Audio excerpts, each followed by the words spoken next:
Being dyslexic can result in having experiences that sometimes feel almost contradictory. Here's an example.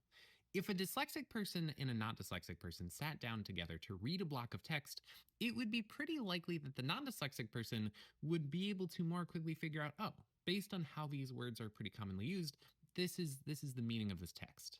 And that can make the dyslexic person feel kind of slow. At the same time, though, it's also kind of likely that the dyslexic person will look at that same text and very quickly figure out, oh, here's how this text fits into the bigger context and start making some more maybe long distance connections that aren't as much about just what this text was initially intended to mean.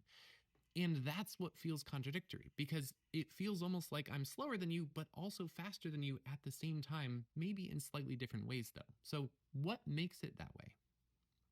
When kids are learning to read, all kids, regardless of whether they're dyslexic or not, usually start by utilizing both the left and right hemispheres of their brains. And then, in general, non dyslexic kids will gradually begin to rely more and more heavily on the left hemisphere, and dyslexic kids will either continue to utilize both or often will actually rely more and more heavily on the right hemisphere.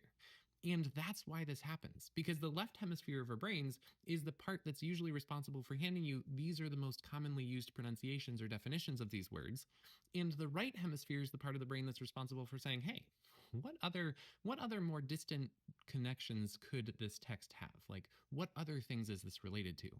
And as a result, often dyslexic individuals excel at finding those things, at spotting those connections at the cost of maybe being able to as quickly read through things and figure out, oh yeah, this is what this probably means based on how it's all most commonly used. And that experience can feel kind of contradictory because again, I look at you and I'm like, I'm both slower and faster at the same time. And that, that doesn't feel like it totally makes sense, but it does actually.